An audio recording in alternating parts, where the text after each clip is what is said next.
She walked into that bank like she owned it, heels clicking against the polished marble floor, chin tilted upward, a smoke gray Acris pantsuit pressed to perfection, and a Bottega Veneta bag swinging from her wrist like a trophy she had already claimed.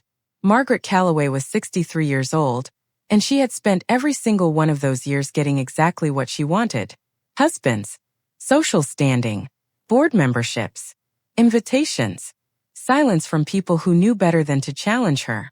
And now, on a cold Tuesday morning in November, she was absolutely certain she was about to add $1.8 million to that list. What she did not know was that the private conference room at the end of that hallway, the one with the frosted glass door and the brass handle, was already occupied. A fraud attorney named Renata Voss was seated at the head of the table. A Connecticut State Police financial crimes officer named Brian Toland was to her left. A federal agent from the FBI's Financial Crimes Division named Special Agent Diane Marsh was to her right. And stacked neatly on the table in front of them was every single piece of evidence needed to dismantle Margaret Calloway's life completely. And the woman she had spent 4 years trying to destroy was the one who had put them all there. If your mother-in-law secretly forged legal documents to steal your inheritance, would you confront her the moment you found out? Or would you go completely silent, build the perfect trap, and let her walk into it herself? Drop your answer in the comments right now, because what Claire Donovan did over the next 18 days is one of the most calculated, brilliant, and utterly devastating responses we have ever covered on this channel. And if you are new here, hit that subscribe button because we do not water anything down. Her name was Claire Donovan before she became Claire Calloway, and the name change had cost her far more than she ever anticipated paying. She had grown up in a modest, well-ordered home in Columbus, Ohio, the only child of a man named James Donovan who was, by every visible measure, ordinary. He drove a 10-year-old Buick with a cracked dashboard. He packed his own lunch every morning in a green thermos and a paper bag. He wore the same 3 blazers on rotation and never once complained about it. He was a civil engineer who had spent 32 years designing commercial infrastructure across the Midwest, and he was the most quietly disciplined person Claire had ever known. What almost no one outside the family knew, and what Claire herself only partially understood until his death, was that James Donovan had been methodically building something for 3 decades. Not loudly, not with any display, but with the patient, careful accumulation of a man who understood compound interest and commercial real estate cycles and the long game better than most people understood their own bank statements. He died of a sudden cardiac event on a Thursday evening in March, 3 weeks before Claire's 31st birthday. She was at her office in Westport when she got the call. She drove to Columbus that night and spent 4 days in the house she had grown up in, handling the practical machinery of loss. And then the attorneys from Hargrove and Associates, the firm that had managed the Donovan family affairs for over 20 years, sat her down and told her the truth about her father. James Donovan had been worth $11.4 million at the time of his death. He had left every cent of it to Claire. The estate was structured in layers, each one deliberate. A primary account at First Meridian Trust holding $4.2 million in liquid assets. A commercial real estate trust that generated steady passive income from 3 properties in Ohio and 1 in Indiana. A diversified brokerage account managed by a fiduciary advisor. And a separate, protected emergency savings account containing $1.8 million that James had specifically ring-fenced with a level of legal documentation that required Claire's physical presence, her original government-issued identification, and direct authorization through Hargrove and Associates before a single dollar could be moved. He had built that particular wall deliberately. The senior attorney at Hargrove, a white-haired man named Gerald Hargrove who had known James for 2 decades, told Claire quietly that her father had put those protections in place the same year Claire got engaged. Gerald did not say anything further than that. He did not need to. Claire understood. Her father had never trusted Daniel Calloway, and he had built a legal fortress around her money before he died to make sure that distress did not cost her everything. She had been married to Daniel for 2 years when James passed. Daniel was 34. Handsome in the way that well-maintained men from comfortable backgrounds tend to be. He had the easy, habitual confidence of someone who had never been genuinely afraid of anything. He worked in commercial lending at a mid-sized firm in Stamford, wore suits that fit him well, and had a way of moving through rooms that suggested he belonged in all of them. Claire had loved him genuinely in the beginning. She had believed in the texture of their life together. The Greenwich townhouse, the weekend trips, the dinners with friends, the quiet, comfortable rhythms of two people building something. What she had not fully understood when she married Daniel was that she had not just married a man. She had married his mother. Margaret Calloway had raised Daniel alone from the age of 9. After his father walked out and did not look back, she wore that sacrifice the way some women wear jewelry, visibly, proudly, and with the expectation that everyone around her recognize its value. She had worked as an administrative director at a private school for 15 years, and she had used that position and the social access it provided to build a carefully curated life in Greenwich that looked, from the outside, like old money and effortless grace. She served on 3 charity boards.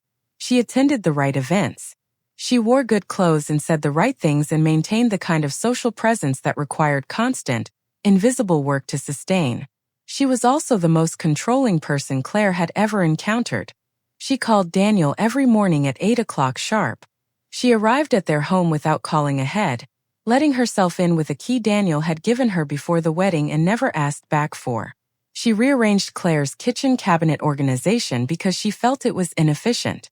She commented on Claire's wardrobe, on her cooking, on the clients she chose for her design practice, on the way she organized her schedule, on every dimension of her life with the cheerful certainty of someone who had decided that having opinions about another woman's existence was not intrusion but helpfulness. And from the very beginning, she had opinions about Claire's money. The first comment came 6 weeks after James Donovan's funeral. Claire was sitting at the kitchen table reviewing estate documents from Hargrove when Margaret walked in unannounced, glanced at the papers, and said with the casual ease of someone remarking on the weather, "You really should consider putting some of that into a joint account. Marriage means sharing, Claire. It always has." Claire had smiled and said, "I'll think about it," and folded the documents closed. But something had moved through her in that moment. Something cold and quiet and alert. She filed it away. The comments continued. Monthly at first, then weekly, threaded into conversations at Sunday lunches and family dinners and text messages to Daniel that he sometimes read aloud with a shrug. "Mom's just curious about how things are structured. She worries. You know how she is." Margaret began asking specific questions. What institution held the primary account? Who the attorneys were? Whether the savings account could be accessed online or only in person? Whether Claire had ever considered a financial power of attorney arrangement, just in case something happened to her. Claire deflected every question. She gave vague answers and changed subjects. She kept smiling. She kept coming to Sunday lunch. And she called Gerald Hargrove and asked him to add a notation to her file that under no circumstances should any information about her accounts be shared with anyone other than Claire herself, regardless of what documentation they presented, until confirmed directly with her by phone at the number on file. Gerald said that was a sensible precaution. He added the notation that afternoon. The marriage itself was deteriorating by degrees so gradual that Claire kept reinterpreting what she was seeing until the reinterpretations became exhausting. Daniel was working later. His phone was face down on surfaces it had not been face down on before. He was distracted in the evenings, irritable about small things, and occasionally absent in a way that was harder to describe than physical presence or absence. It was more like a quality of attention that had quietly redirected itself somewhere she could not see. She told herself it was the pressure of his job. She told herself he was tired. She told herself all of it with the weary discipline of a woman who was not yet ready to dismantle the life she had built around the person she had chosen. And she poured herself into her work instead. Claire's interior design practice had started 7 years earlier with a single residential client, a friend of a friend who needed her kitchen renovated and had a modest budget. Claire had done it beautifully and within cost, and the friend had referred 2 more clients, and those 2 had each referred others, and within 4 years she had a roster of high-net-worth clients across Fairfield County and Manhattan and a reputation for precision and taste that drew exactly the kind of work she wanted.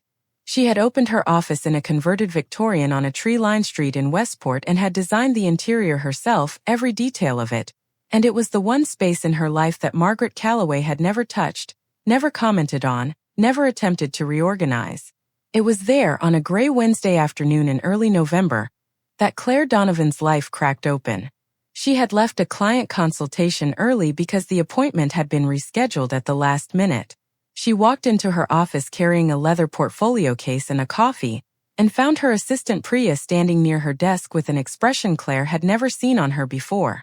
Priya was 26 and unflappable, the kind of person who handled difficult clients and impossible deadlines with equanimity. She did not rattle. She was rattled now. "What happened?" Claire said immediately. Not a question. A statement. Priya looked at the desk, then at Claire, then at the desk again. "Someone called from Hargrove and Associates about 40 minutes ago. They said there was a request submitted this morning to access your emergency savings account. A withdrawal request. For the full amount." Claire set her coffee down very slowly on the edge of her desk. "Who submitted it?" "They said it came with a notarized authorization letter, signed apparently by you. But one of the junior associates flagged the signature because something looked off to her, and instead of processing it, she called the office number on your file." Priya paused. "Not the number on the request. The number on your original file." Claire stood completely still. The room was quiet. Outside, the November street was gray and bare. "I'll call them now," Claire said. She called Hargrove directly. She spoke first with the junior associate who had flagged the request, a young woman named Petra who explained carefully and precisely what she had noticed. The signature on the authorization letter had an inconsistency in the loop of the lowercase d, which was one of the more distinctive features of Claire's handwriting that Petra had seen on multiple genuine documents over 2 years of working the account. The letter had also been submitted via fax rather than through the secure client portal, which was unusual for a transaction of that size. Then Gerald Hargrove himself came on the line. He told her the rest. The fraudulent authorization letter requested that the full $1.8 million be transferred from the protected emergency savings account to a newly opened account at a regional bank in Stamford. The new account had been opened 11 days earlier. The contact phone number listed on the fraudulent request was a cell number Claire did not recognize. And the name listed on the new Stamford account, the name that the fraudulent letter identified as Claire's authorized financial representative, was Margaret Calloway. Gerald read that name in the careful, measured tone of a man who had been managing sensitive family financial matters for a long time and understood the weight of what he was saying. Claire said, "Please do not process the request. Document everything. Preserve all correspondence and the original fax. I will be back in contact within 24 hours with further instructions." She thanked him. She hung up. She sat down in her chair. She did not cry. Later, in quieter moments, she would come back to that fact. That she did not cry. She had loved Daniel Calloway genuinely, and his mother had just attempted to steal $1.8 million from her using forged documents and a fabricated identity. And she did not cry. What happened instead was that everything inside her went cold and still and perfectly clear. The way a winter lake looks when it has frozen all the way through. Solid, quiet, unbreakable. She opened her phone. She scrolled to a contact she had saved 8 months earlier after a client named Patricia had told her about the attorney who had helped her when her business partner attempted to defraud her of a 40% stake in their company. The name in Claire's phone was Renata Voss. Below it, in the notes field, Claire had written what Patricia had told her verbatim. "She is the most thorough person I have ever seen in a courtroom." The opposing counsel described her as disturbing. "I consider that a recommendation." Claire called the number. Renata answered on the second ring. "My name is Claire Donovan Calloway," Claire said. "I believe my mother-in-law has just attempted to commit wire fraud and forgery against me. I think there may be more I have not yet uncovered. I need to meet with you today. Can you be here in an hour?" Renata said. "I can be there in 40 minutes, Claire said. She was there in 35. The meeting lasted 3 hours and 20 minutes. Renata's office was on the 4th floor of a glass building in Stamford, clean and minimal, with a conference table that seated 8 and a wall of windows overlooking the city. She listened to Claire with complete attention and no visible reaction, asking clarifying questions in a methodical sequence that moved from the immediate event backward through time. Had there been any prior unusual financial activity? Had Claire noticed any changes in her online account access? Had she ever shared passwords with anyone in the household? Had there been any moments that seemed minor at the time but in retrospect felt different now? And as Claire answered each question, things she had filed away began to resurface. The filing cabinet in the home office that she had found unlocked one evening when she was certain she had locked it before leaving that morning. The night she had come home to find Daniel on her personal laptop, who had said easily and with a grin that he was just checking basketball scores. The automated notification she had received from her brokerage 3 months ago, stating that her account settings had been viewed, which she had dismissed as a routine system security update. Renata listened to all of it. Then she opened her notepad and wrote for a solid 2 minutes without speaking. When she looked up, she said, "We need to move on several things at once, and we need to move without making any noise. The most critical thing right now is that your mother-in-law does not know the request was flagged." "Does she?" "No," Claire said. Hargrove was discreet. "Good." Renata set down her pen. "That means she believes the transfer is in process. She is waiting for it to clear. We are going to let her keep believing that while we build everything we need." Claire nodded once. "Tell me what to do." What followed was the most disciplined performance of Claire Donovan's life, and she had not been aware until those 18 days that she was capable of it. She went home that night and made dinner. She set the table and poured wine and sat across from Daniel and talked about a client project and asked about his day and listened to his answers and gave nothing away. Not a flicker. Not a pause. Not a single degree of coldness that he could have detected or questioned. She attended Margaret's Sunday lunch 4 days later. She sat at the long table in Margaret's dining room with its cream walls and its collection of framed botanical prints and its silver candlesticks, and she listened to Margaret hold court about the neighborhood association's dispute with a homeowner who had installed a fence of the wrong height, and she ate the roast chicken, and she complimented the green beans, and when Margaret caught her eye across the table with a small, satisfied smile, Claire smiled back. She watched Margaret's hands when she talked, the way she gestured with her rings, the way her fingers settled possessively on the edge of the table. She watched Daniel's face when his mother was speaking, the way he softened and deferred in small automatic ways, the way his entire posture changed in this room. She saw the whole structure of it clearly for the first time, the way Daniel had been shaped to extend his mother's reach, not through cruelty but through a lifetime of small accommodations that had calcified into a disposition. She felt grief about that. A clean, brief grief. And then she set it aside. Renata's team moved fast. They subpoenaed the notary records attached to the fraudulent authorization letter and confirmed within 72 hours that the stamp had been obtained using a fabricated identity. The notary, a licensed practitioner in Bridgeport named Raymond Chu, had no record of the transaction and had not performed it. His stamp had been duplicated, a forgery of a forgery. Renata forwarded the finding to the Connecticut State Police Financial Crimes Unit and requested federal involvement based on the interstate nature of the attempted wire transfer. The FBI assigned Special Agent Diane Marsh to the case. Agent Marsh was 41, methodical, and had spent 9 years working financial crimes. She reviewed the evidence Renata provided and opened a formal federal investigation within 48 hours. Meanwhile, a forensic technology firm retained by Renata's office conducted a full analysis of Claire's home network. What they found confirmed the worst of what Claire had suspected. Her personal email account had been accessed on 2 separate occasions in the preceding 4 months from a device connected to the Greenwich Townhouse's Wi-Fi network. The timestamps placed both access events during evenings when Claire had been out and Daniel had been home.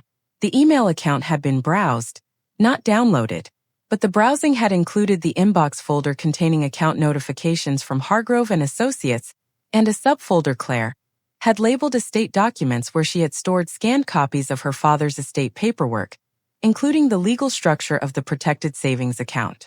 Someone had gone looking for exactly the information they needed to attempt the fraud, and they had found it from inside her own home. Renata filed the network access findings as additional criminal evidence and amended the federal complaint to include unauthorized computer access under the relevant federal statutes.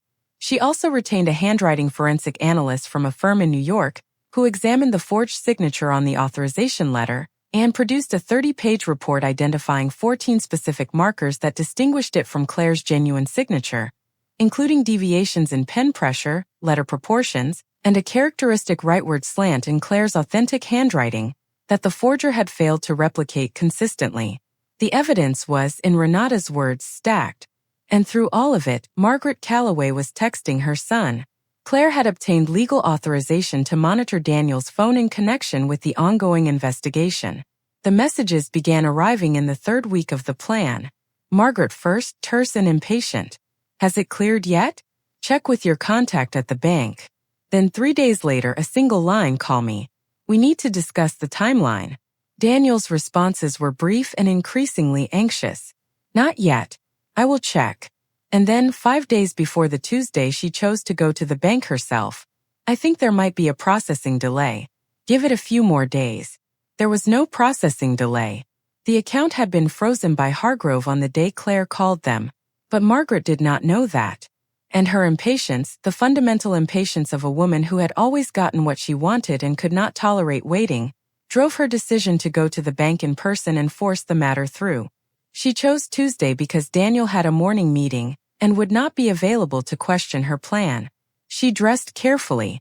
She brought the fraudulent authorization letter, a copy of the fabricated power of attorney, and her own identification. She had rehearsed what she would say. She was ready. Claire had been waiting for exactly this. The night before, she had spoken with Susan Arlen, the branch manager at First Meridian Trust who had managed the Donovan family account for 9 years, and who had worked with Gerald Hargrove to flag the attempted transaction from the beginning. Susan had been fully briefed. The conference room had been reserved. Renata, Officer Toland, and Agent Marsh had confirmed their arrival times. And Claire had called her father's attorney one final time to review the document folder she would carry into the bank. Gerald Hargrove said, "Your father would be very proud of you." Claire said, "He built the fence. I just kept the gate locked." She arrived at First Meridian Trust 40 minutes before Margaret.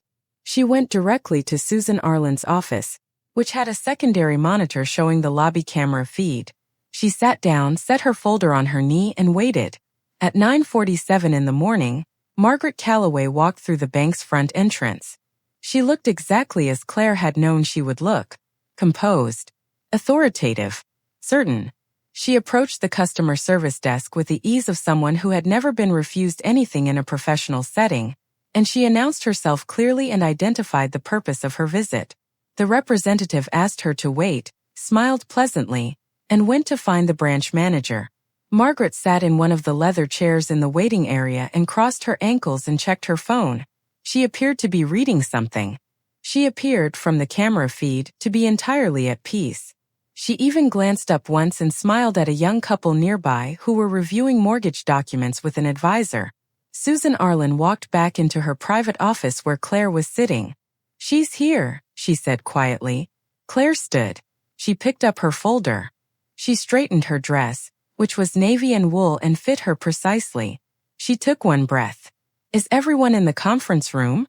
she asked. "Everyone is in position," Susan said. "Then let's go," Claire said. She walked out of the office and into the lobby, and she saw Margaret before Margaret saw her.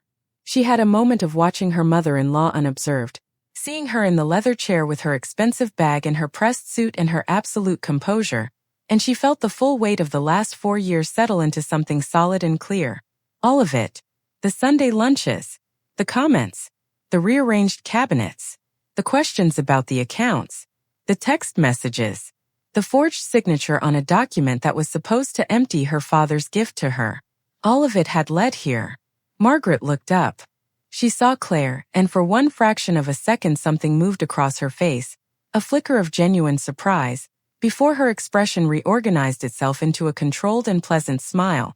She stood. "Claire, I did not know you would be here today." "I know you didn't," Claire said. Margaret's eyes dropped to the folder in Claire's hand, then back to her face. "I was just handling some administrative matters. For the family. You know how Daniel worries about having everything properly organized." "Margaret," Claire said, keeping her voice even and warm and entirely neutral, "I would like you to come with me. There are some people who need to speak with you." Something shifted in Margaret's expression. The smile stayed, but the warmth behind it had evaporated. "I am actually in the middle of something. I was waiting to speak with someone about the account." "I know exactly why you are here," Claire said. And the way she said it, quietly, without heat, without accusation, with only a flat and total certainty, was enough. It was enough to reach something in Margaret that the older woman could not quite override with performance. Margaret gathered her bag and walked toward the hallway. When she entered the conference room, she stopped. She looked at the table, at the 3 people seated around it, at the documents stacked in precise order in front of Renata, at the badge on the table in front of Agent Marsh, at Officer Toland's jacket, at all of it assembled and waiting. And Margaret Calloway, for the first time in a very long life, had nothing to say. Renata did not give her a moment to recover. "Mrs. Calloway, please sit down. My name is Renata Voss. I am Claire's attorney. To my left is Officer Brian Toland of the Connecticut State Police Financial Crimes Unit. To my right is Special Agent Diane Marsh of the Federal Bureau of Investigation. You are not under arrest at this moment, but we need to discuss a fraudulent authorization request submitted to the firm of Hargrove and Associates on November 9th of this year." Margaret sat down. She set her Bottega Veneta bag on the table in front of her and gripped the handles with both hands. She said in a voice that had lost nearly all of its texture, "I don't know what you're referring to." Renata did not pause. She opened her folder and slid the first document across the table with the practiced ease of someone who had done this many times before. It was a high-resolution copy of the fraudulent authorization letter. This letter was submitted to Hargrove and Associates requesting the transfer of $1.8 million from Claire's protected emergency savings account to a newly opened account at First National Regional Bank in Stamford. The letter bears a forged version of Claire's signature and a fraudulently duplicated notary stamp. She slid the second document. This is the forensic handwriting analysis conducted by a certified examiner from the firm of Whitmore Forensic Associates in New York. It identifies 14 markers distinguishing the forged signature from Claire's authentic handwriting. Third document. This is the record obtained from Raymond Chu, the licensed notary whose stamp was duplicated. Mr. Chu has no record of this transaction and did not perform the notarization. The stamp was copied and applied fraudulently. Fourth document. This is the account opening documentation for the Stamford account. The account was opened in your name, Mrs. Calloway, 11 days before the authorization request was submitted. The contact information on the fraudulent letter routes to a cell phone registered to your address. Fifth document. This is a forensic report documenting 2 instances of unauthorized access to Claire's personal email account from a device connected to the home Wi-Fi network at the Greenwich townhouse. The access events occurred on evenings when Claire was not home. The access folders contain documents related to the structure of Claire's inheritance, including the protected savings account. Sixth document. She slid it slowly. And these are text messages exchanged between you and your son Daniel in the 7 days preceding your visit here today. Margaret looked at the text messages. She looked at her own words printed on that page and she said nothing. Renata folded her hands on the table. "We also have this morning's security footage from the lobby of this bank documenting your arrival, with the fraudulent documentation. And we have the full cooperation of the branch manager and the associate at Hargrove and Associates who flagged the original request." The room was completely still. The heating system ran quietly somewhere in the walls. Outside the frosted glass door, the ordinary business of the bank continued. Claire had not sat down. She stood to one side of the room and watched her mother-in-law's face through everything Renata said. She watched the composure erode in layers, slowly and then all at once, the way a shoreline erodes in a storm. First the eyes, which could not quite hold their direction. Then the jaw, which tightened and then slackened. Then the hands, which began to press harder against the bag on the table, as if it were the only solid thing left. Margaret looked up from the documents. She looked at Claire. And Claire looked back at her and did not look away. "I want to speak with an attorney," Margaret said. "That is your right," Renata said. "Officer Toland." Officer Toland stood and began to speak in the measured cadence of someone reading from a legal document that had been prepared in advance, because it had been. The charges came one at a time. First-degree forgery, fraudulent use of a notary instrument, conspiracy to commit wire fraud, wire fraud, unauthorized access to computer systems. Each charge landed in the quiet room with the weight of something that could not be undone. Margaret did not respond to any of them. She sat with her hands flat on the table now, the bag pushed aside. and she listened with the expression of someone who has arrived at the end of a very long road and found it to be a wall. Claire picked up her folder. She walked to the door. She paused with her hand on the handle and turned back. "Margaret," she said. Margaret looked up. Her eyes were dry. Whatever else she was not a woman who would cry in front of people.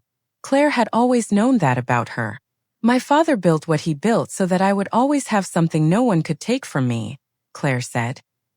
"He put those protections in place before he died because he was a careful man who understood that the people who love you are not always the people who will protect you. You spent 4 years trying to get past the fence he built. And every single time you came a little closer, you thought you were winning. You thought I didn't see you." She paused. "I saw everything." She opened the door and walked out. The legal process that followed was thorough and without mercy, not because anyone wished it to be cruel, but because the evidence was comprehensive and the charges were serious, and the system, when presented with both of those things, tends to move efficiently. Margaret Calloway was formally charged on 5 counts. Her criminal defense attorney, a man she found through a referral from a former board colleague, cost her $70,000 in retainer fees within the first month. The home in Greenwich, the one she had lived in for 18 years and maintained as the physical expression of everything she had built for herself, was mortgaged to fund the defense. A home equity line she had taken out 3 years earlier for undisclosed reasons had already drawn the equity down significantly, leaving far less to work with than she had imagined. Daniel, separated from Claire and removed from his position at the lending firm after the charges became part of the public record, retained his own attorney and negotiated a cooperation agreement. He acknowledged in a formal statement that he had accessed Claire's personal email on 2 occasions at his mother's direction, believing she intended to use the information to, in his words, help Claire organize her financial documents more efficiently. Whether he had genuinely not known the full scope of what his mother planned or whether that framing was the result of careful attorney preparation was a question his criminal record would reflect in its own way. He was charged with unauthorized computer access and agreed to full restitution of Claire's legal costs attributable to that specific violation. The divorce was filed 2 weeks after the criminal charges were confirmed and was processed without contest. There was nothing significant to contest over. Claire's assets had been legally separated from the start. What minimal marital property existed barely covered Daniel's own outstanding debts, which included over $90,000 in credit card obligations Claire had not known about, and which had been accumulated over the preceding 3 years. The marriage, when it was over and she could see the shape of it clearly, had been a construction maintained from the outside by performance and from the inside by debt and a power structure she had never been invited into. She grieved it briefly and genuinely, and then she closed that chapter with the same precision she applied to everything else. Margaret's criminal case took 14 months to resolve. She pleaded guilty on 2 counts to avoid trial, accepting a sentence that included 3 years of probation, mandatory financial restitution, and a permanent civil judgment against her for damages and legal costs totaling $312,000. The judgment attached to the Greenwich property when it was sold. After the outstanding mortgage, the equity line, and the legal fees, Margaret cleared less than $40,000 from the sale of a home she had lived in for nearly 2 decades. She moved to a 2-bedroom rental apartment in a town 40 minutes outside the city. She resigned from the 3 charity boards she had served on because the people on those boards had read about the case in 2 separate Connecticut newspapers, and in a statewide financial crimes report that the FBI's Public Affairs Office had published as part of an awareness campaign about elder financial fraud. The irony of that framing, that a woman who had attempted to steal from her daughter-in-law was described in proximity to a discussion of elder fraud, was not lost on anyone who knew the full story. The social world Margaret had spent 30 years constructing dissolved with a speed that surprised even people who had understood how these things worked. Phone calls she made were not returned. Invitations she had reliably received each season stopped coming. The woman who had held court at the head of a long table with silver candlesticks and botanical prints now spent Sunday afternoons alone in a rental apartment watching the kind of television she would once have considered beneath her. Daniel's world contracted in different ways. Without the income from the lending position, without the infrastructure of Claire's stability, without the presence of his mother's social network to borrow against, he found himself at 36 starting over from a very narrow baseline. He took a position at a small regional bank in a capacity that was several levels below what he had held previously. He rented a one-bedroom apartment in Norwalk. He paid his restitution on a monthly installment schedule. He was not a bad man, or at least not entirely. He was a man who had been made into an instrument by someone he loved and trusted, and who had not had the character to refuse that use, and who was now living inside the consequences of that failure. Claire heard about his circumstances secondhand, through mutual acquaintances, in the way that news travels in small social circles. She received the information with the equanimity of someone who had finished a long piece of work and set it down. She had, in the months following the bank meeting, restructured her inheritance with a thoroughness that would have impressed her father. The real estate trust was now held in a series of properly documented single-purpose LLCs, each with its own operating agreements and registered agents. The liquid accounts were divided between two institutions, both with full multi-factor authentication and documented authorization protocols updated annually in consultation with Hargrove and Associates. The brokerage account was under the management of a fiduciary advisor. She had vetted herself through a process that included background checks and reference interviews. The emergency savings account, once the fraudulent request had been fully voided and documented, was transferred to a new account structure with additional protective layers that Gerald Hargrove described as comprehensive. Her work had expanded. The Arts Foundation Commission in Manhattan, the largest project of her career, had gone exceptionally well. The foundation's director had referred her to 2 additional clients in the city. She had hired a second full-time designer and an additional project coordinator. The Victorian office in Westport had been gently expanded into the adjacent suite, which she had designed in a way that felt like a natural continuation rather than an addition. She was also sleeping well. This was a thing she noted with some private amusement, because during the 18 days of the plan, she had slept perfectly, untroubled by anything, as if the work of preparing justice had been as natural and restorative as any other form of right action. And afterward, when everything was concluded, the sleep continued. Unbroken. Deep. She had moved, once the divorce was finalized and she was free to choose without the weight of the old life pulling at her, into a house of her own. A federal-style house near the water in Westport, which she had found through a client connection and had purchased outright. It was not large for bedrooms, a kitchen with original wide plank floors, a study with good south-facing light, a garden that would need work in the spring. She had furnished it herself over several months, selecting each piece deliberately, the way she approached every room she had ever designed. Nothing that did not belong. Nothing that was not chosen. In the study where she worked in the evenings, she had placed her drafting table and her reference library and a framed photograph on the wall. It was a photograph of her father standing in front of a modest office building in Columbus, Ohio. He was wearing one of his 3 rotating blazers. He was squinting slightly in the sunlight. He was smiling the way he smiled, quietly and without performance, the smile of a man who was satisfied with what he had built and did not need anyone else to validate it. She looked at that photograph on the evening in late January when she had signed the last of the divorce documents. The light in the study was warm and direct, falling through the south window in a wide gold rectangle across the floor. Outside, the garden was bare and cold and waiting for spring. She stood in front of the photograph for a long time. "I kept it," she said, to the photograph and to herself and to the memory of a man who had driven a 10-year-old Buick and built $11 million in quiet, patient silence. "Every cent of it.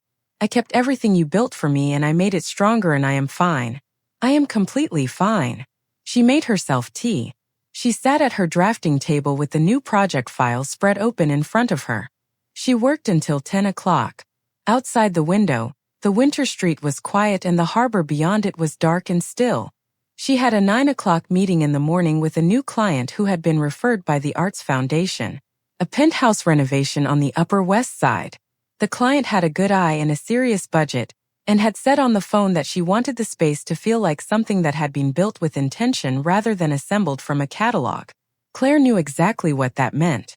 She had been designing exactly that kind of space her entire career. Spaces that were built with intention. Rooms where nothing was there by accident and everything was there because someone had decided it should be. Margaret Calloway had walked into a bank one November morning with a forged document and an absolute certainty that she had already won. She had dressed for a victory. She had worn her best suit and carried her most expensive bag and clicked her heels across marble floors with the confidence of 63 years of getting what she wanted. And she had walked in that certainty, directly into the thing Claire had built for her. Not out of anger. Not out of revenge exactly, though it was fair to call it that in casual terms, but out of the same quiet, precise, completely serious commitment to protecting what mattered that her father had demonstrated every single day of his life without ever announcing it. The fence had held. The gate had stayed locked. And on the other side of it, everything her father had built for her was intact, growing, and entirely her own. Some women cry when they are betrayed. Some women confront.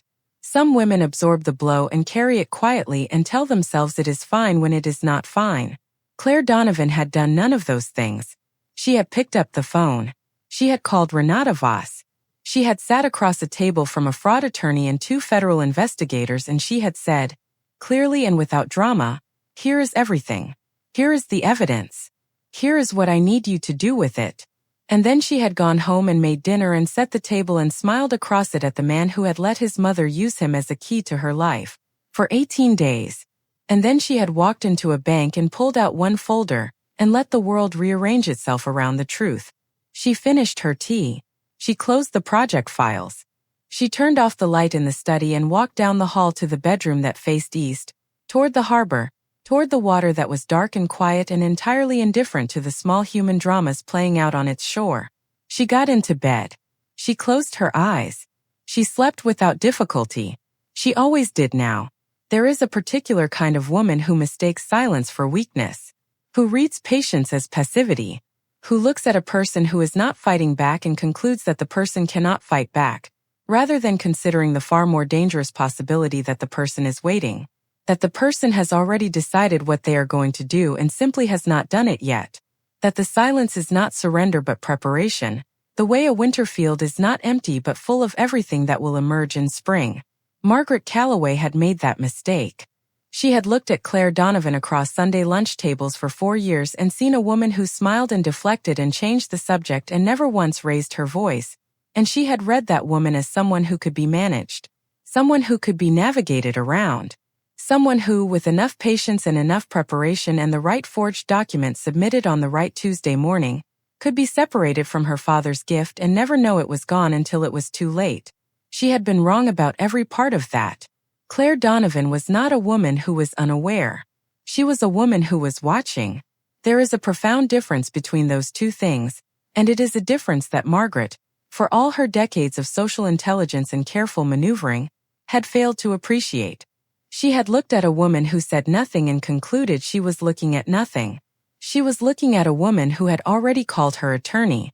In the months following the resolution of the case, Claire was asked about it occasionally by people who knew the full story.